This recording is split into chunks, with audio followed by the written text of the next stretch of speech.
This is the web transmission service of the Royal Canadian Military Institute.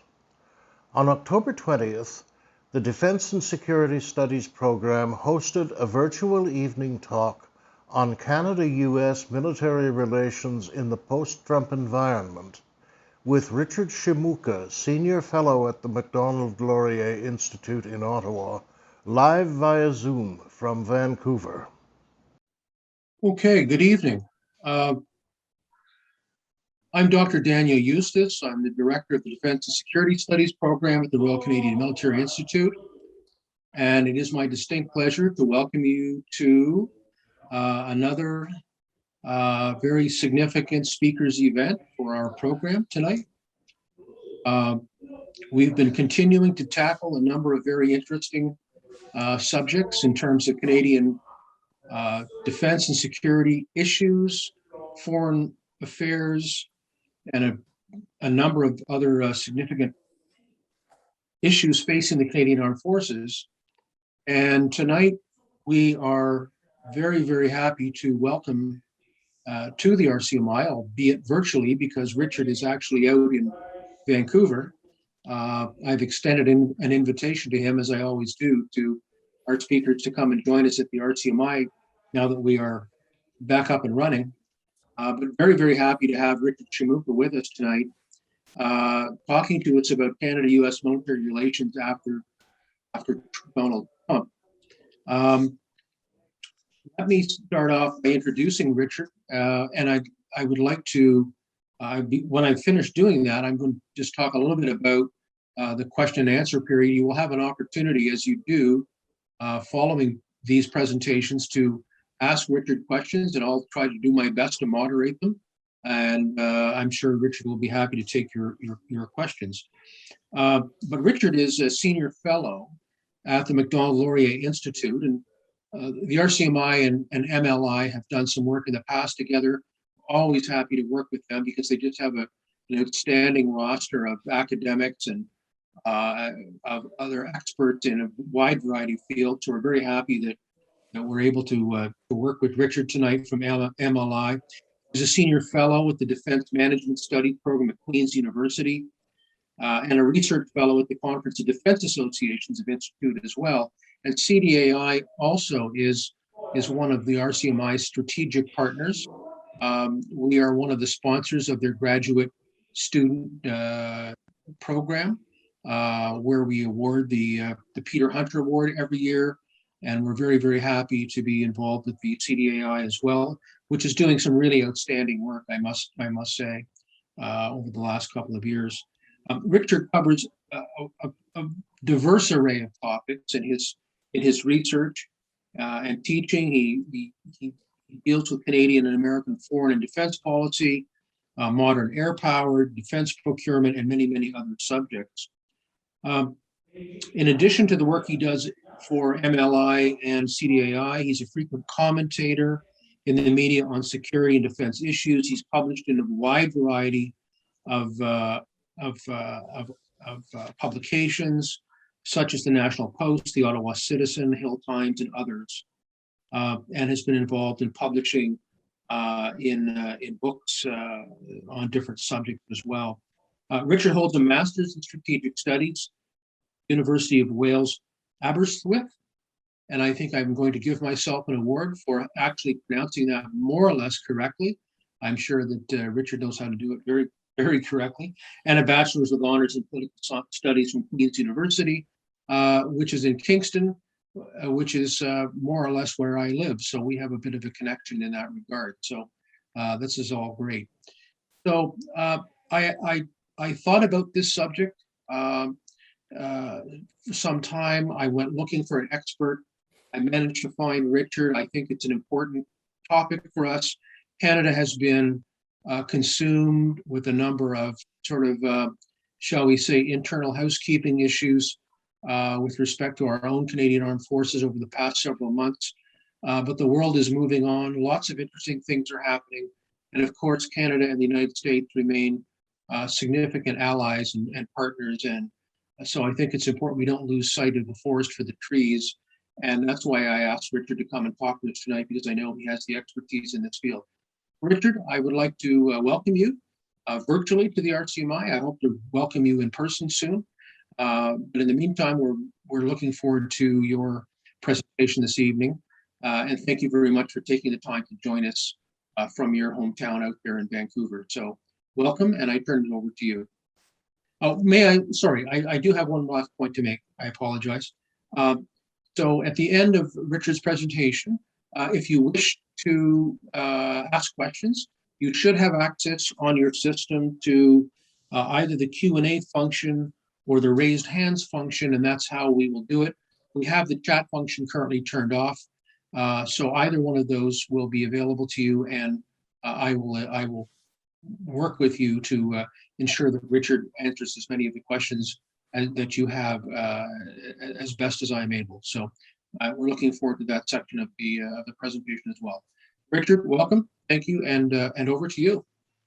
Excellent. That was quite the introduction. Thank you very much. I appreciate the opportunity to speak here. I just want to make a plug for the Graduate Study Symposium. Many years ago, when I was a young neophyte, I was able to speak there, and I would like to think it really helped with my career, my development. Certainly, it gives an opportunity for young scholars to speak about issues in an environment that I won't call it kid gloves, but it certainly is, one of your first opportunities to speak at a sort of high level and get some ideas across, and it's very much welcome. So I just want to make a plug for that. So I'll have to make my usual disclaimer. This presentation is my personal views and may not necessarily reflect those of the Macdonald-Laurier Institute. So when I was preparing for the speech, I look back when Daniel and I first scheduled it, which was in June. And I was thinking about how a different talk it would have been if I had to give it back then, rather than how it is now. I think in the past 4 months has actually been quite an interesting time, not just because of specific events in the bilateral relationship, but other ones outside of this sort of altered the landscape. And I'm going to try to cover these in general. I think it's good to start with my background. It gives you a bit of understanding how I'm going to approach this topic. Much of it is rooted in comparative politics, military strategy, and defense management, as Daniel sort of highlighted, and my presentation will reflect that. The approach that I take to my work often involves talking to civilian military personnel involved in the defense of Canada and the United States, and trying to understand and sort of transmit their perspectives. So first, I'm going to focus on the United States and its approach to defense relations, first under the Trump presidency and then under Biden. In that discussion, I'm going to talk a bit about some doctrinal and technological changes that I think are fairly important for the future. Then I'm going to cover Canada and in our particular situation. Finally, I'm going to have a relatively short discussion on the actual dynamics of the relationship between our two states, looking towards the future, and then we'll get to questions. This is going to be a bit of a wide-ranging and fast-moving conversation. I'm going to cover things like the sexual misconduct crisis, AUKUS, AI systems, and others within these silos, and often at only a superficial level. So if you really want any clarifications or a direct answer, whatever, do so in the Q&A. There's plenty of times that, and I quite like doing Q&A. So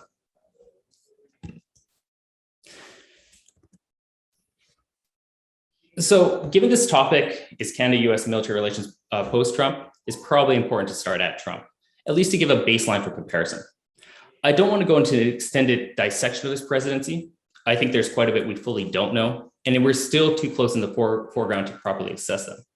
Overall, there's a strong perception that the Trump administration was a disaster for defense and military relations among America's allies. And there's a lot of evidence for that. Certainly, it broke a number of norms surrounding civil-military relations, particularly on political interference. It also made a number of high-profile statements and initiatives criticizing allies, more often than not concerning burden sharing, which followed its guiding America First policy. Nothing better illustrates this when Trump gave a $200 billion prop bill for America's protection of Germany to Angela Merkel during a NATO conference. But for the most part, Trump's actual damage to military-to-military relations or defense policy more generally was limited. The fundamentals of military-to-military relations, as well as the broad contours of defense policy with US major allies, remain fairly unchanged, at least during the first 3 years of its presidency. A really rough rule of thumb was that a lot of the president's interventions were largely for domestic consumption. But once the cameras were off, he seemed not to care about substantive issues. I think it was really apparent when you look at the lengths he made to intervene in the case of the Navy SEAL Eddie Gallagher over the killing of a captured combatant, which included the firing of his own Secretary of the Navy. However, he rarely applied any sustained pressures on major aspects of defense policy. If you look at a lot of the key documents, the National Security Strategy, the Quadrennial Defense Review, they look very similar to their predecessors published during the Obama years. That's not to say there was no change, but perhaps it was less than some commentators suggested. There's a bunch of reasons for this. On the esoteric side, we can talk about the broader continuities between various administrations on defense policy, or what are the bedrock interests of American foreign policy, including the maintenance of a strong network of allies. There's also a lot of practical reasons as well. If you look at James Mattis's biography and other reporting, like Chairman Mark Milley's conversations with his Chinese counterparts last December, it's clear that members of the Office of the Secretary of Defense, as well as the US military, consciously work to shield allies and even peer competitors from the political attacks of the president. I note that close allies like Japan, South Korea, Australia, and members of the NATO alliance maintain strong relations at the working level, as senior DoD officials work assiduously to mitigate any damage from these relations. Canada faced a similar situation. I do think that having Harjit Sajjan as a minister helped, especially in the early years of the presidency, as James Mattis had an affinity towards Afghan war veterans, and that may have facilitated good relations between our two states. Leadership matters in these cases, and so does relationships. I've over the years interviewed scores of senior DoD, state, and military personnel, and they all have highly complimentary things to say about Canadian personnel. To use two completely contradictory metaphors, the personal relationships are the grease that make our relationship work, but it's also the glue that binds us together. And I think there are great counterexamples that kind of prove the rule as well. Look at trade, where Robert Lighthizer made it a point to renegotiate major agreements with Canada and the United States. Then, when he had to replace Mattis with a number of weaker secretaries, like Esper, Shanahan, and Miller, you saw greater interference into the Department of Defense, such as the base realignment in Europe, which would have seen a major withdrawal from Germany. By and large, however, Canada was able to skate by in its defense relations with almost minimal repercussions. This is despite the number of substantive issues. The cancellation of 2 fighter procurements in 3 years, the second F-35 purchase, and the Super Hornet interim buy, as well as fairly low defense spending and a general unwillingness to contribute to international operations. These were generally irritants to other players within the Defense Department, yet they largely failed to derail overall relations. It should be noted also that American president calling on allies to shoulder its share of the burden is not a unique feature of the Trump administration. It's been a feature of all US-NATO relations since 1949, and it's implicit within Biden's remark as well, which we're going to get to. And to this end, Trump is also very focused on defense exports, which could be viewed as ensuring states meet its burden rather than relying on the United States. So before I leave the Trump era, there's one more area I'd like to cover. And while it's not directly related to foreign defense relations, it's a key consideration of where military relations are going today and in the future. In early 2017, the US Marines and Army promulgated a new doctrinal draft document entitled Multi-Domain Battle, or also known as Multi-Domain Operations. This would basically see the harnessing of highly networked units and sensor platforms paired with new data processing systems that could vastly increase the effectiveness of military forces that incorporate them. This has now been subsumed into what's called the Joint All-Domain Command and Control, or JADC2. I'm going to use this term from now on, so just so I don't have to say that massive title. I think these efforts, however, are foreshadowing we're on the verge of a revolutionary change on how militaries will fight wars in the future. It could be on par with the development of the railroad and the telegraph in the 19th century. We're talking about capabilities that are distributed not just tactically, but also in the theater or globally that are networked together to operate in a synergistic fashion to deliver effects rapidly in order to take advantage of potentially time-sensitive opportunities to defeat opponents. There were also other major developments in the period. Hypersonic weapons started to become a viable military capability, which has a lot to do with security within Canada, as well as with unmanned vehicles. It's truly a period of unprecedented change, similar to the immediate end of the Cold War. And I think it's going to substantially alter Canada-US military relations going forward. So now we're out of the Biden administration. So to start, I think it's important to discuss the broader foreign policy shifts that have gone on in the first 8 months of the administration. He certainly tried to put a line under the post-9/11 legacies of a heavy presence in the Middle East and Afghanistan for fighting counterterrorism in order to confront the challenge of China, and to a lesser extent Russia, basically the European competitors. He's largely implemented the Asia pivot President Obama tried to achieve during his second term of office. We all saw that Biden promised in this campaign, his election campaign, to restore America's position in the world. And a key focus of that was to rebuild relationships with our allies, harking back to the glory days of the Cold War. But this is by no means a blank check. Rather, it was sold as a burden-sharing responsibility among allies. To illustrate this, I'd like to pull a quote from a speech Secretary of Defense Lloyd Austin made during a conference in Singapore 3 months ago. He was highlighting a concept called integrated defense, which is a new take on classic deterrence from the Cold War. So deterrence remains the cornerstone of American security. And for the decades, we have maintained the capabilities, the presence, and the relationships needed to ward off conflict and to preserve the stability that lies at the heart of our shared prosperity.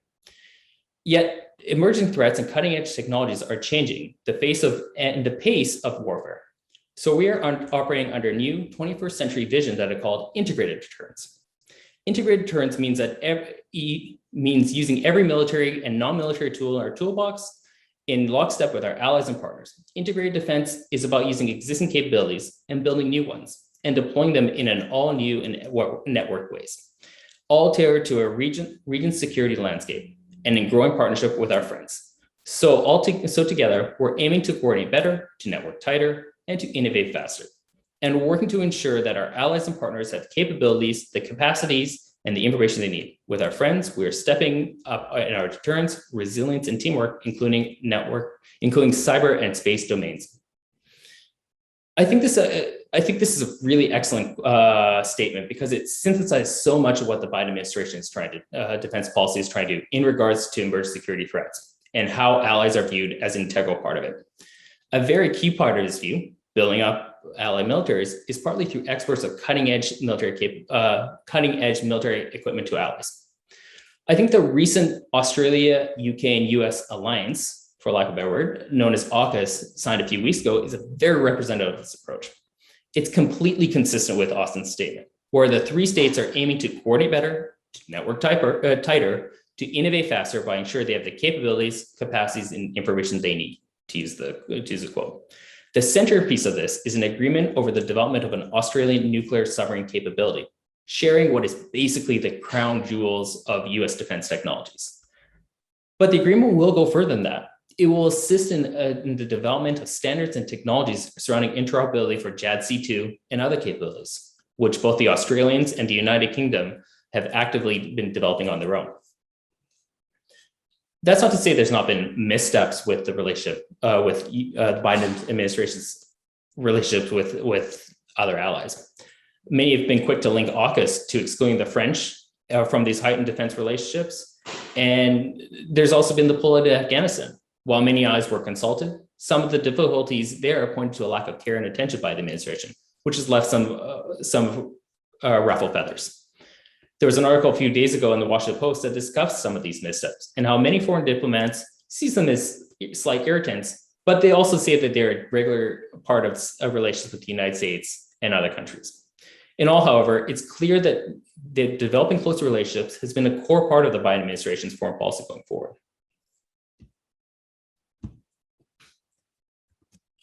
So now we turn to Canada. I don't want to be an alarmist but I think we're actually entering to a pretty dark place. A common reference point is the decade of darkness in the 90s, as to use a phrase by Rick Hillier. And I think there's a number of similarities. I've written a book that's not published yet. It's about military interventions during that period, and one that was conducted between the United States and Canada in Zaire. And I kind of took a broader approach to understanding this operation into the context. And I see the similarities between then and now. There's a lack of political leadership. There's some effort to de-emphasize the military's roles after the Harper years, or the conservatives, or Mulroney years, that you could say, in the 1990s. And there's an issue with the ability for the Canadian forces to actually conduct the operations that is necessarily called on to do so. As I said earlier, I think since the Trudeau government has come to power, the country's defense policy has been, for lack of a better word, coasting. Strong Security Engage, the primary document that outlines defense policy during this years, outlined a 15 to 20 year blueprint for the future of the Canadian forces. But much of the planned purchases were pushed out past 2020, which is now. Now, some of that money has been earmarked for this program, has arrived, but a large amount has not materialized, and we're already witnessing delays on major projects. I really do have to wonder, given the darkening economic landscape the country faces over the next decade, whether those dollars will show up as promised, or that defense will be rated once again in order to deal with this fiscal gap. The problem is that the military is already trying to manage a number of long delayed programs. The Joint Support Ship, the Frigate Destroyer Replacement, both subsumed into the Canadian Surface Combatant Program, the Fixing Search and Rescue Aircraft, and the Fighter Aircraft Purchase, to name a few. There's what's known as a bow wave of equipment procurement that has already reached its rust out date, and the cost significantly more to keep in service while awaiting replacement. In some cases, like the former Tribal class destroyer, no replacement was forthcoming, and therefore a capability was lost. Or for other platforms, are used at much higher rates than anticipated to meet a shortfall. For the latter, I'd point to the Fixing Search and Rescue program, where the C-295 has not been accepted by the RCAF 5 years since it's been approved. And as a result, the C-130 fleet has remained the core part of our search and rescue capability, which is not well equipped for and costs far too much to operate in this role. Even more problematic has been Canada's efforts to adopt some of these technologies. One of the core problems of Strong Security Engage is how static the document was. It very much reflected the concept of warfighting that was relevant around 2015 or so, and it only covered a few emerging areas such as cyber warfare. One of the biggest, for example, of this new change environment, is one of the biggest direct challenges to Canadian security has been the major development of a new strategic weapon system, such as hypersonic glide vehicles and very long-range cruise missiles, designed to attack targets through the Arctic. And just a few days ago, we saw a apparent Chinese test of a fractional orbital bombardment system, which is a major development in the strategic balance of forces between these major powers. These are developments that have only emerged in the past 3 years, and SSE barely covers them. Moreover, the threats and challenges section to Canada assiduously avoided calling out countries that were bad actors in the international system. If you look at it, I think China is only referenced once and Russia maybe twice. It's really striking if you compare that to let's say the UK's white papers, which are very clear what the threats are and then organize from that point onwards. The document is fairly narrow in pathways for the Canadian Armed Forces to advance new projects that aren't already outlined in the policy statement. If what is stated above about JADC2 or strategic weapon systems come to fruition, Strong Security Engage will actually hamper the Canadian Armed Forces' ability to adapt to this new reality. All these issues aren't actually that new. It's a phenomenon that two colleagues of mine, Christian Lubrecht and Joel Sokolsky, called the Walmart's grand strategy. Let me quote part of their article here. In retail shopping terms, Canada has no need for a Saks Fifth Avenue level of grand strategy when it was fared well with Walmart. Dollar stores peddle cheap off-label knockoffs. Costco has people buying in bulk, but Walmart shoppers are looking for good deals on name brands. Specifically, the department store analogy is meant to capture the Canadian politician, albeit not the general's, overall approach to defense expenditures. A predilection for window shopping, deferred procurements, shopping for defense goods without breaking the bank, yet practical utility and superficial style to keep their country secure, prosperous, and stable. I think the quote may be all well and good for previous eras, but its utility might be reaching its practical limit in the near future. First, many of these new developments, such as unmanned combat vehicles and JADC2, are rapidly changing not only doctrine, but will also affect the underlying organization and operation of military forces in the future. In some areas, new organizations will be created, while other ones will either adapt or die out completely. Those cultural changes will take years to implement properly. And even if the exact solution isn't clear, even if the exact solution isn't clear, that means Canada will be in a greater disadvantage. Even if it tries to play catch up later on, the organizational system may simply not be able to effectively transition to these doctrines or technologies. There may be organizational inertia pushing old solutions when newer ones might be in fact more appropriate. Canada also may have a greater predisposition to this problem because of how its military operates. We tend not to operate in a joint fashion within our own forces. Instead, the Army, the Navy, and the Air Force often make individual contributions of forces bilaterally or to a multinational coalition. We're a force provider, not a force employer. That's the source intention. Even today, there's organizational disagreements within the military about how to deal with these problems. It's each service puts out their own vision of how it should operate, in part guided by how close partners' militaries address this challenge. In general, our general efforts in this area are limited. One of the most critical programs for a JADC2-like concept is a sensor fusion program largely run by the Air Force that is using the CP-140 Aurora as a test bed. It's trying to bring together different data sources into the CP-140 and then create a sensor fused picture that it can provide to other platforms. It's in its infancy, the Air Force didn't want in its infancy, the Air Force didn't want the program publicized because they didn't want it to attract too much attention. They were also scraping funding from other programs in order to make it work. I think this is a really important point. National Defense had to scrape together something like $20 million and the staff member to study what might be one of the most revolutionary technological approaches. It's not only this project, there are other projects that work on this area, but it's probably one of the most developed that's out within DND. By comparison, the United States has spent nearly $600 million on the communication backbone on JADC2. And that doesn't include a lot of the application programs. Data processing projects like Project Maven, which can take raw information from different sources and create useful, applicable intelligence. Depending on how you count them, these have run into the tens of billions of dollars. And it really displays the disparity of effort and focus between Canada and the United States. So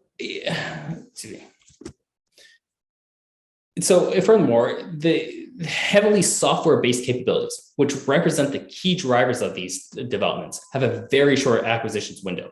You're often looking at systems that only have a usable life of five years at most in some cases, rather than decades, which is otherwise the norm for defense capabilities. While that might seem advantage, if your procurement system cannot deliver capabilities fast enough, or your formations are not able to implement them in a timely fashion, then they become obsolete even before they're ready to use. That's a challenge that the Canadian Armed Forces has faced on a few programs when it's tried to implement some of these software-enabled capabilities. One area that the national defense has started to use as an organizing principle is continental defense. On the one hand, that could be a good thing. It places interoperability with the United States at a reasonably high level because of our binational command. The Canadian Armed Forces, and that's largely the Royal Canadian Air Force in this case, will need to adopt American standards in order to ensure our forces are able to seamlessly integrate with US military formations. But it still misses the point to some degree. You're seeing a lot of programs that use mission sets. Use that mission set of continental defense as a justification for program funding, for program spending. One example is the Ground-Based Air Defense System, or GBAD, a program that I personally believe is one of the most critical for Canadian forces to operate safely in any threat environment. The recent war in Nagorno-Karabakh shows how even countries with a modest budget can afford unmanned aerial combat vehicles to create decisive military effects. At present, the Army has no defense for these systems, which GBAD is supposed to address. That program, with a budget, I believe, of only $250 million, has to be justified solely on continental defense. That's fine. But if that influences the requirements, rather like to defend, let's say, static positions in Canada versus ones that are able to deploy abroad, that could be a serious problem for our future military capability. Another interesting, but very much under the radar development, which has seen under radar development, has been a greater priority towards Asia. The Canadian Armed Forces has been sending constant patrols of either a submarine or a frigate to the region, as well as deployments to support sanction efforts around North Korea. There's relatively little justification of this deployment within strong security regime, but it seems to become an increasing priority for government. So, thus far, I've talked about some of the procurement and security challenges, but in the past 2 years, the CAF has two issues that cause major disruptions to its ongoing operations: the pandemic and now the sexual misconduct crisis. Anecdotally, I've heard that recruitment rates, retention, and ultimately morale is at an all-time low, which is having decisive impact on the armed forces' ability to generate forces. There's a vicious cycle going on where there's a shortage of key tradespeople, and so those remaining in the workforce work harder, burn out, which leads to more people withdrawing, and the cycle thus continues. It's acute across the armed forces and threatens to cripple almost all aspects of the military operations. The Chief of Defense Staff internally published guidance in July concerning the reconstitution of the armed forces. Based on it, it's fairly apparent that they are unable to basically sustain operations much else beyond existing commitments, such as in Europe or our NATO requirements, and aid to civilian power. That's not a great situation to be in. Far from being in soaring rhetoric in 2050 about Canada being back, we're in much worse shape than we were before. We're barely able to maintain the contributions that we're already part of and barely do anything else. It's a pretty ugly situation all around.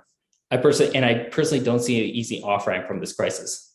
The near constant parade of senior officials being brought up in the news for potential sexual misconduct is extremely damaging for Canadian Forces morale. It's arguably more corrosive than the Somali Commission in the mid-1990s. Perhaps once it'll end, there'll be opportunity to heal, but that could take a decade or more. It's going to distract the armed forces from dealing for a lot of these issues I've outlined above. Decisions on the new fighter could probably be made in this calendar year if the government moved with any sense of purpose, but that's certainly not going to happen now. So bringing us back to the original topic of this presentation, what does this mean for Canada military defense relations? I think it's pretty apparent that our credibility has at least stagnated among our allies. We're barely able to scrape together a substantive force to support our allies if called upon, which has been noticed. Our foot dragging on major capital purchase looks extremely out of step with what our allies are doing, especially ones that have been modernizing in the face of growing threat posed by near-peer antagonists like Russia or China. We're facing a situation where we're increasingly outmatched and lagging behind developments. That's not to say that Canada must make a contribution, but I'm a personal believer that given our extremely deep economic, social, and even political linkages to the United States, our participation in foreign operations does provide us with a useful influence and capital for issues in our bilateral relationship. You saw that when Canadian diplomats went to negotiate with US congressional and executive authorities during various trade disputes of 2018 and 2019, and are routinely brought up, and they routinely brought up how we fight alongside American troops in places like Afghanistan. The high levels of turnover within national defense and the Canadian government will limit our ability to actually to take advantage of this approach. I do think that the US government isn't predisposed to taking a hard line with Canada on security issues, particularly defense, except for in the areas of continental defense. Be sure that there will be hard negotiations on the contours of NATO NORAD renewal, particularly surrounding the development of detection and countermeasures of new Russian and Chinese strategic weapon systems. This will inevitably be a critical part of our future military relations.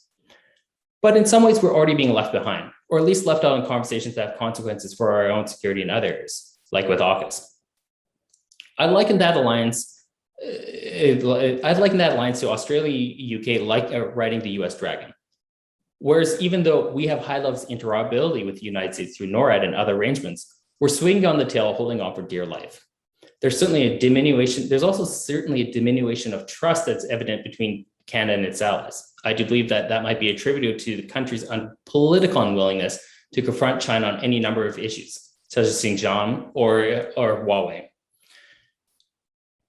So I think it should be noted that in that vein, I think it should be noted that one of the largest diplomatic efforts in the past decade, beyond bilateral US trade negotiations, has been to organize support to Michael's freedom. And I'm not saying that that's not an important issue, but it was really much out of proportion of our country's interests. And that is being noticed in the United States and other outside.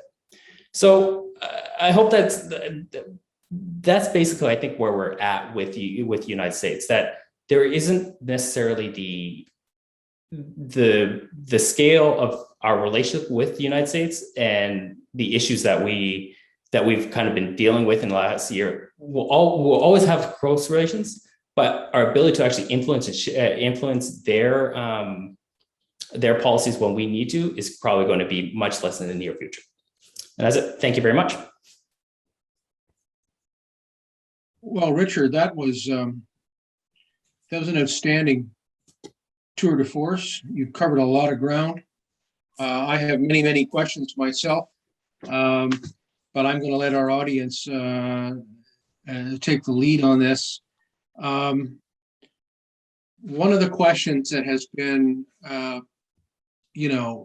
sitting out there for some time, and you've more than alluded to this, is the issue of ballistic missile defense, and that somehow, Canadians, and I don't know whether it's just Canadian politicians or Canadians generally, tend to confuse BMD with the old Ronald Reagan Star Wars kind of situation. And now that we are into the sort of hypersonic missiles that you've referred to from potentially both China and Russia, there's a real requirement to upgrade, not just upgrade our current, NORAD capabilities, but really to introduce some other very different kinds of technologies that clearly the United States would like to deploy, and yet Canada continues to resist any involvement in this. What are your thoughts on that? Do you really think that, how do we solve that? Is this a question of education? I know there's a lot of money involved because they're very expensive systems that are required. But clearly this does speak very directly to the Canadian-US CAN-MIL relationship. And I wonder what you think about this in terms of how we could ever move beyond this current sort of state of impasse we're in at the moment. I should really be careful with what I say here because I could, we can edit you. Oh, excellent. No, I think there's a lot of issues within the Canadian body politic, and I think this is my bigger gripe with how we talk about defense in Canada. There's just not many people who talk about defense. It's not a front burner issue, and I think there's a lot of misperceptions or misunderstandings or just lack of understanding of how things occur going on. And I think BMD is probably one of the larger ones. I think peacekeeping is another one, but that's a whole other topic for another day. I think if you look at how defense military operations are sort of developing, again, in the past 5 years, really, I think, as you say, like back in the Reagan era, you had a construct where you had strategic systems, and then you had these kind of different levels of operation, right? And BMD, Star Wars, was partly seen as this big bad part of the U.S. empire, right? Or U.S. kind of military overreach. And those lines have really become blurred, especially in the last couple of years with the withdrawal of the ending of the Intermediate Nuclear Forces Agreement and the development of American intermediate range missiles. For the Chinese, this doesn't matter to them. They a core part of their military, basically a fourth arm of the military, is their strategic rocket forces. That is a key part of their capability. And you see the development of a really broad range of capabilities that kind of flow within a spectrum of military operations.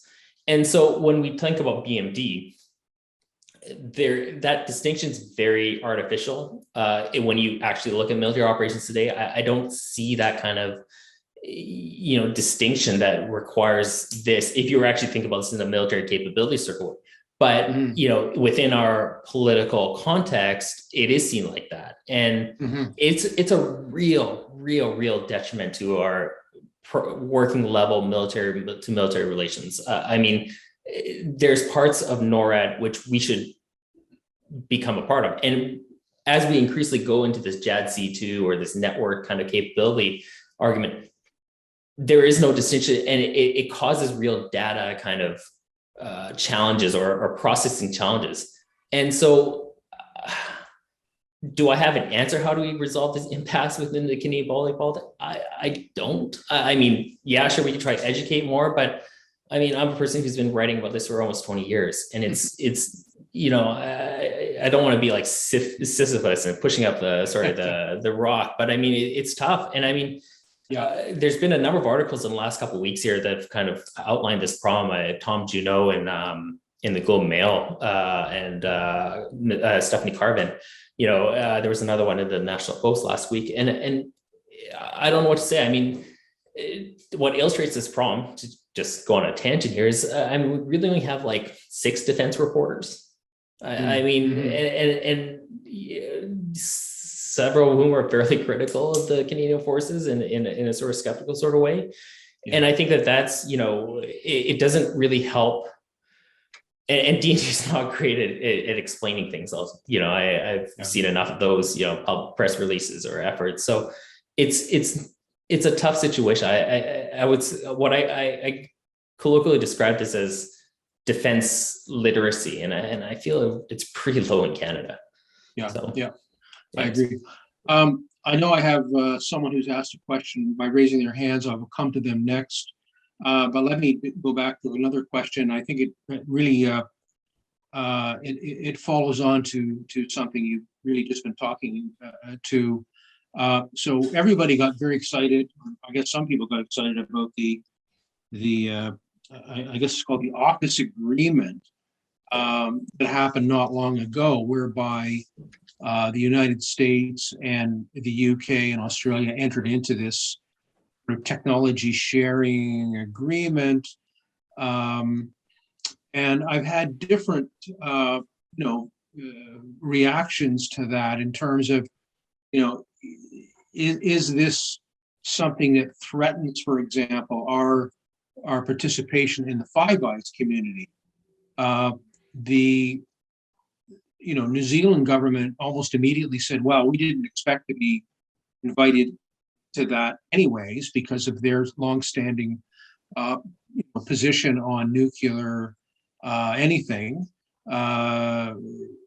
And so, there were questions around whether Canada had been invited to this party, and we said no, or we didn't even know about it, and the party went on anyways. Do you think that this is an actual threat to Canada's participation in the Five Eyes community, or is this just another example of, bilateral, trilateral agreements that I think do occur, even within the Five Eyes, as a normal part of operations? I'm not sure what your view of that might be. So I want to address, this is the whole dragon, being on the dragon comment. Excuse me. I think there's with the caveat that we don't know a lot about this, and ostensibly it's about nuclear sharing, but I've had sort of hints from people that have kind of suggested, well, it's going to include stuff about interoperability on a much broader level, which is JADC2 kind of American construct. Right. And applying that, because a large portion of that, to be interoperable, means that you adopt common data standards, common systems that allow you to sort of discuss that. And there's pretty significant indications, both privately and sort of public, that this will move into that area. I think if you look at Australian defense relations with the United States, they've deepened quite a bit in the last 2 decades, or last decade here. You see a lot of co-developed systems. The submarine deal is a bit of a shocker, and I can go into that. I'll go into that a little bit further because there's some interesting parallels with Canada. You would actually, in some ways, think that this would be what Canada position at, and I say this because Canada's in a unique position. I wanted to get. I'm happy you asked this because I think it's important to understand because of NORAD, because of various agreements that we have with the United States. No country has a closer defense relationship with the United States at present. Having a binational command is a big deal, is a very, very, very big deal. I'll give you an example. So I was speaking a couple of months ago to a individual involved with the F-35 program. And this is not a person that had anything to do with actually the Canada side. He was actually just in the F-35 project, and doesn't really know about Canada-US defense relations. And so I explained to him there's a proviso within the some of the materials that National Defense released, saying that our next generation fighter has to be 5 eyes, 2 eyes compatible. And he's like, well, what's 2 eyes? Well, we all know what 5 eyes is, which is this intelligence alliance we have, right? He's like, what's 2 eyes? And I'm like, oh, that's Canada-US. And he's like, why? What is that? Because I wouldn't. This would be the person who would know what 2 eyes is, this special data standard. I'm like, well, 2 eyes is your standards. Like Canada actually just uses the American standards for data transfer, data security, and whatnot as our own. And we're the only country that literally have access in a lot of cases to highly technical, highly sensitive technical US information that exists. Yeah. No other country has that. So, and there's a lot of these very specific areas where Canada actually has a very unique insight into that. Now, I think what we're talking about AUKUS, and we're looking at what Biden administration said about letting, to use an inopportune or ineloquent thing, open the skirt, so to speak, to show these capabilities of these very sort of, key, technologies. Nuclear, there is very few systems that are more closely guarded as the nuclear submarine technologies, specifically around the power plant.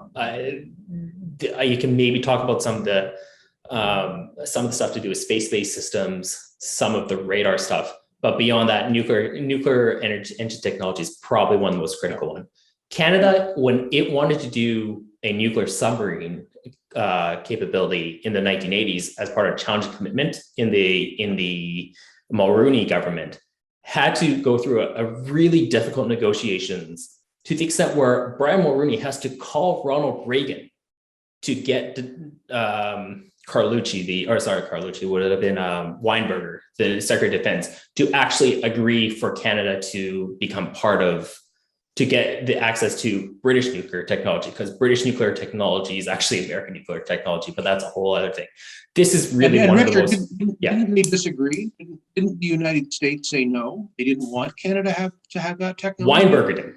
Weinberger was, it's funny because I'm writing a book review about another program, and Weinberger just hated anything that wasn't in his very certain way. And it really took an effort by Mulroney, who, if we're thinking about Canada-US defense relations, this was probably one of the most powerful, well-respected Canadian leaders in the past, 40, 50 years, right? This is an individual that could go into the White House, basically say, look, I want nuclear submarine technology, please give it to me. And he got it, right? And it's really difficult to see how, many other leaders could have ever done that, right? Yeah. So, so bring it back to the point, is that, AUKUS, I think, does represent, I don't know if it represents a threat, or maybe it just shows that we're not that important anymore. We're still there. We're still,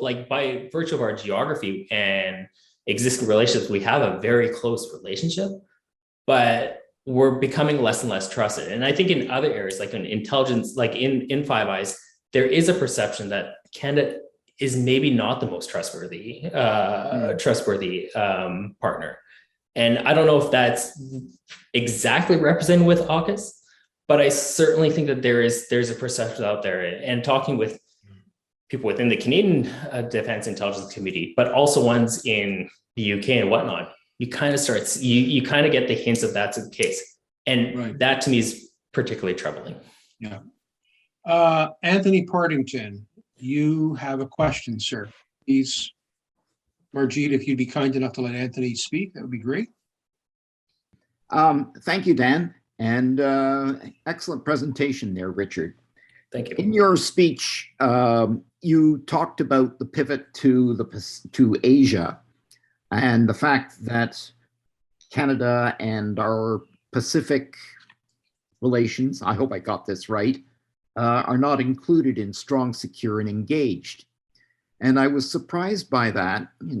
I accept that Canada has historically been focused on the Atlantic and Europe, but seeing as how our trade balance with China and more importantly now Japan and Korea has been substantial for quite so many years, I was just surprised that we don't, you would say that we don't really have a plan to deal with any sort of aggro in the Pacific. Can you just expand on what you meant? Okay, so that's, I should be clarified just a little. To start, I think if you look at SSC, I would actually, if you ever want to do this, just go into the document and search China and then search Russia. You'll see, I think there's only 3 references, direct references to it in that document. And as I said in the presentation, if you look at the UK document, like UK white paper, Australia white paper, half, if not like a third of these documents basically talk about threats, right? And discussions. And the actual discussion of substantive defense matters, like, what are the challenges of the future, is very limited in the Canadian document. And I think that I don't want to be super, I don't know, how would I want to say this, but I don't know if this was an area that the government of the day really wanted to sort of, cover in a very fulsome manner. And I think that kind of, if you look at parts of Chinese or policy towards the rise of China and whatnot, these are areas that the areas have tried to tiptoe around. I think the vote on Xinjiang and the Uyghurs, I think it's just, where the cabinet just didn't even show up. Like they abstained from voting. I mean, it kind of, there's a consistency of perspective, on how to deal with these these issues. And, and it's noticed important. I mean, in foreign realms, very well discussed or highlighted was the U.S. ambassador, or the nominee for the U.S. ambassador to Canada, whose name's escaping right now. He basically says he doesn't know what Canada's plan for China is. It's a work in progress. I think it was his exact words or something like that, right? Or it's not clear. And I think that's it. I would, if I was to characterize a lot of the Canadian government's approach to China, let's say, it's very much been very tactical, kind of, let's not make a decision. Let's keep pushing it back. Let's try to avoid making hard choices. And, if you look at a lot of the countries in the area, the Quad, which is Australia, United States, India, and Japan, they've made these very strong steps. And a lot of these are far more exposed to through Chinese retaliatory trade practices than Canada is, right? A lot of them are basically developing much more advanced forms of defense relationship within each other in order to sort of defend against potential Chinese aggression. I mean, one of the most profound changes, which I never thought I'd actually see, is that Japan is actively talking about developing a military alliance with Taiwan. I mean, this is beyond a whole. This is a whole new kind of level of relations within the sphere. And then we look at us. Right? We don't have a policy. Like the ambassador to the United States or to Canada for the United States can't identify an exact policy, and I think that's grating on a lot of our allies. So it's very tactically minded, and I don't know if it's really suiting Canada with its allies, right? And that's problematic. And just as another point, I think that if Canada does make a more step to work in lockstep with the United States and its allies, I think there's a lot of opportunities there. I mean, I know the Japanese are very much looking for allies. Like, I'm not saying that, to develop stronger, closer relationships, right? I think that there's, a large Indo-Canadian community that would welcome, there's a lot of challenges there, but would welcome closer relations to some degree with India. I mean, these are, there's historic links between us and Australia, and those could be deepened. And I just don't see, in order to avoid making hard decisions on China, we've kind of just left those opportunities to the wayside. So I agree. Can you hear me? Yeah, absolutely. Okay, go ahead, Anthony. Go ahead. Yeah. I agree. I just found it astounding that, after 70 odd years of Soviet aggro, where there is a Western, a Pacific threat by ships, Navy, submarines, and whatever, to our trade links, which in the past have included China, that we did not develop any policies to deal with a threat to our trade links with our major producers in the Far East. And that's what astounds me, that, yes, we have problems now with China, and we still have problems with Russia, but you would just modify the plan to expand it south to deal with something with China. You drop out China as a trade link, and you still have to deal with Japan and Korea. That was all I just found it astounding. I very quick. I think there's also challenges there. I'm not trying to be flippant about that. And I think they got the exact same problem. I think Australia's number one trading partner is China. I think ours is obviously our United States is first, but China is second too. And I think this is a question that goes to broader strategic culture within Canada. I think because Australia is alone, literally half a world away. Like, if you take a straight shot line through, the center of the earth from the United States, it's probably going to come pretty close to Australia, right? And so there's a concern about isolation there. I think us being right beside the United States, there's in some parts a desire not to get too close. And I think you also see, to quote Alan Gottlieb, the former ambassador to the United States, there's a streak of anti-Americanism within the Foreign Service. I mean, he's being glib. I think he's being slightly glib, and it may be beyond that. But I think there's a real desire not to piss off the Chinese, and I think you saw that in just recently, the document that was accidentally disclosed about military exercises. And you see a lot of Global Affairs Canada individuals trying to avoid damage to the Chinese Canadian relationship, and you also see that again, as at the political level. So I think that might explain some of that, Anthony. But I mean, it is what it is. So. Okay, I'll let other people ask questions if there are any. Thank you very much, Richard. No, my pleasure. Thanks, Anthony. So, Richard, just to change subjects a little bit here, one of the other things that dominated the headlines not too long ago was the U.S. departure from Afghanistan, and Canada,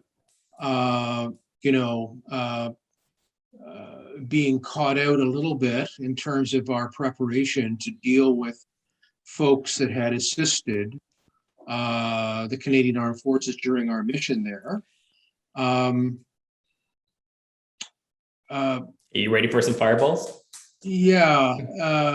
Now, here's my commercial message for, I'll preempt my commercial message, because on November 17th, we have three generals, Major Generals Thompson and Dean Milner and Davis, and we're going to have a discussion about their role in David Fraser, I should say, their role in helping to get folks out. You know, what's your view of that? I mean, the United States said they were going to leave, and gee whiz, they did. Yeah. And we just didn't seem to be ready. Does this also signal some kind of breakdown between either intentions or communications between the United States and Canada, in your view? I'm going to separate those two parts, and I'll address your question right now because this is a part where I feel pretty strongly about, because I did some work on Afghanistan in a previous job or previous position. I think the United States probably in general didn't do a great role in sort of, and this actually goes back to Trump administration. So it's not exactly a Biden administration issue. I heard somebody once said that the proximate causes of the collapse in Afghanistan, the underlying cause of the collapse in Afghanistan were a Trump administration failure, but the proximate causes of the failure were a Biden administration failure. And I think that if you looked at how during the Trump presidency, the negotiation efforts with the Taliban, which didn't just cut out, allies, it cut out the Afghan government. I mean, they didn't know what was happening for a large portion, and they were being trying to railroad it to be signed a agreement fait accompli to some degree. And so Canada wasn't part of that. I think that the Biden administration did try to collaborate with some of the allies, but they largely unilaterally pulled out. And the way that they pulled out was it basically helped create the cause for the collapses, or the manner by which Afghan collapsed at the speed and the rapidity that it did, right? With that being said, so I mean, Canada wasn't going to get, any, special access to it more so than, let's say, the British or whatnot, especially when we don't even have troops on the ground. I mean, beyond some of our aid activities and whatnot, right? So, I mean, we don't really have a presence there. That all being said, and I know you've got three generals who are going to probably discuss this at a greater thing. I find what we have done to the Afghan people, how we've treated people that we assisted and put them into the situation that they are now, I would say despicable is how we've actually treated them. I don't really have a better way of saying it. I think this government has not rectified a lot of the issues that are challenging or that are facing people who are trying to leave that helped us. Like, a key part of Canada's intervention or presence within Afghanistan were individuals that may not be the interpreters or the people working at the embassies, which is a lot of focus is on, but it's individuals who assisted our aid operations, who actually execute and delivered program funding for a whole bunch of programs that were in Canada's interest. Examples might be something like reproductive health rights in Afghanistan, which in an extremely deeply conservative country basically puts a target on your back if you're doing that, right? But these people believed in what Canada was trying to do and risked their lives to go and do it. And then now when they need help for us, the Canadian government didn't barely put an effort in. And that was partly due to the election when it was called, which meant that there was a caretaker government that kind of prevented the ability to actually to remove the bureaucratic kind of limitations or the bureaucratic sort of process challenges that prevented people from navigating the system. Mm-hmm. That was part of that. But now, I think we're 3 weeks since the election has passed. None of those have been pulled out. I've talked to several groups. I actually have an article about this in the Vancouver Sun, which will come out today or tomorrow or sometime in the next 4 or 5 days, that sort of outlines all this. Because since the election, and we won't have a cabinet for another couple of days here. there's nothing has been done. Like nothing has been done to actually assist these people. It basically, when they are the target of retaliation, reprisals, whatever from the Taliban government, and I find that just utterly reprehensible. There's not very many ways, I can put it, and I'm usually not this animated about things because you just study, but this is, I don't have a way of better saying it. It's so sad. I just, if you talk to the people that are frontline, I'm sure that the generals will talk about it, but you talk to other sort of agencies involved in trying to get people across, they're utterly beside themselves because they can't understand why are some of these strictures, like what purpose is it serving that we are not helping them in a more direct and concrete fashion, and we're just letting sort of, inattention and whatever to cost people lives. I don't know if there's any way to say that. Sorry, it's a bit emotional for me. I find it's very, it's just upsetting. So. Well, Richard, it's upsetting to lots of people, and that's one of the reasons why we've invited these folks to come and talk to us in November. So I expect that we're going to have a pretty good turnout for that particular event, and there'll be lots of questions. So you're not alone in that situation. Richard, I did have a question from someone, and I'm going to ask you directly because. Sure. I want to be respectful to everybody that asks questions. It says, quote, is Richard obtaining his information from resources which are public record, or does he have any security status within the CAF or DND? I do not. I've never had a security status or whatnot. So, right. I'm not probably in some ways a glorified journalist to some degree, but certainly I've very much viewed this from the outside, so to speak. So there's nothing here that's classified. There's nothing, these are pretty, clear impressions of. No, of course. So. And I'm in the same boat. I still teach for DND and the CAF, and I deal with students all the time. So I think I'm current, but I'm certainly not dealing with classified information or anything of that nature. But I thought I'd make sure that that person's query was answered. Well, listen, we're about 10 after 8 o'clock here, Eastern Standard Time. I don't see any other questions popping up on the question board at the moment. I think your presentation was outstanding. You covered a tremendous amount of ground. You've challenged us with a lot of different information. I think people will be interested in the whole business of cross-domain deterrence and the significance of that. I don't think people really understand generally the significance of that. There is a book that I refer to frequently called, in fact, Cross-Domain Deterrence by John Lindsay. Out of the University of Toronto.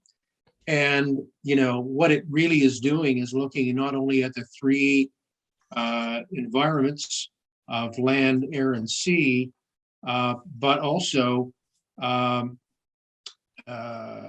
obviously cyber and space, and how all of those environments don't just work together in the sense of joint, because Canada really, although Canada talks a lot about joint operations, we've never even been joint, frankly. No, but now which is ironic. I think which is a really ironic part because of the creation. We had the unification of the Canadian forces, which you talk to Americans like, oh, you have a unified armed forces. I'm like, yeah, but we're probably the most ununified military you'll ever see. It's quite an irony. If I want to take up your point very quickly, because I think it's a really important one. And I talked about this in some testimony I did, I believe in the spring.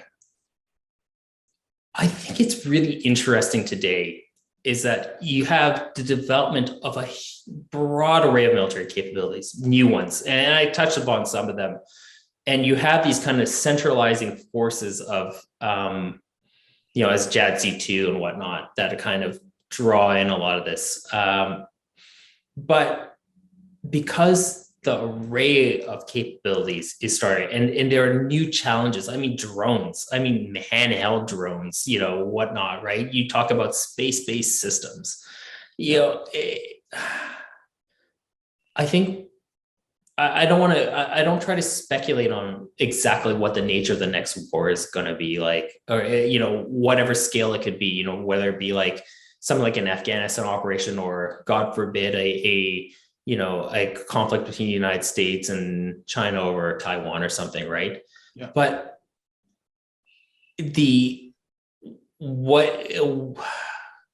there's so many different, we don't know how it's going to play, because there's so many different ways that it could turn out. I mean, cyber warfare, like what systems are you going to try to degrade?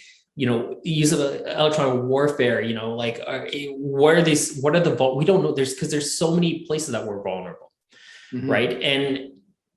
And it's such a not random, but it's so uncertain that, talking about, when you're talking about the joint domains, there's a lot of effort being put in the United States, and I'm sure in China, and I know in Russia, right, who are trying to like piece together how they're going to approach it, but how it all comes together, it's unlike any period that I can point to, because nobody knows, and there's so many unique technologies out there and unique capabilities out there. I mean, if you look some discussion on Nagorno-Karabakh, right, like the Armenians were not prepared for UCAVs, clearly weren't, and then they just got wrecked on the battlefield. I mean, they lost almost all the territory they used to hold, right? And that's just a microcosm of what we're going to probably see in other areas, like, whether it be, in China or whatnot. I mean, I was talking about GBAD, the ground-based air defense system. I mean, that is one of the most clearest vulnerabilities, and that's just one of probably, I don't know, like an unnumbered kind of, infinite number of possibilities. And it's really, it's kind of scary. So. Okay. Well, thank you for your time tonight. No worries. I appreciate you coming to talk to us. I think we've all learned a great deal. The invitation to come to the RCMI is obviously open. I think we might ask you to come back later in 2022 to talk to us again. I think we're going to be looking for, looking towards discussing more of these technological advances and the significance of the Canadian Armed Forces and what we need to do. I think you'd be an excellent presenter to talk about that. So I think wait for that invitation to come. You can bet that's going to happen. So Richard, thank you very much. Let me as well thank, if I may, Eric Morris, my partner in crime, who's responsible for communications and publications at the RCMI. He and I work closely together. Sylvia Lau had the opportunity to take the night off, and Margit stepped in to take over on the technical side, and she's done a wonderful job. So Margit, thanks so much for that. And let me thank everyone else who decided to participate in tonight's presentation. I know we've had some regular folks, and I've seen some new folks, so that's great. As you know, these presentations are recorded. They're going to be available in the next day or two, thanks to Eric Morris, on our YouTube channel, and you can watch this again, or you can recommend this to people who need to watch it, and I'm sure there's lots of them. So that's a great thing. Our next presentation will be on November 17, when we have our three major generals who are all deeply involved with helping to get folks out of Afghanistan, which Richard spoke so well and eloquently about tonight. And I think you're going to find that to be an excellent presentation. So with that, ladies and gentlemen, thank you very much for your participation tonight. Richard, very much our thanks from our memberships. You did a great job. With that, I'm going to sign off and wish you all the best, and keep safe in this last, hopefully, phase of COVID-19. I think we're starting to see some improvements, and looking forward to being together in person. So take care and good evening. Thank you very much. Good night. Thank you very much. This has been another in our series of webcasts produced by the Royal Canadian Military Institute in Toronto as a public educational service. You can find news of upcoming events and links to our webcast archives at www.rcmi.org. On behalf of the RCMI, this is Eric Morse saying goodbye for now, and thank you for joining us.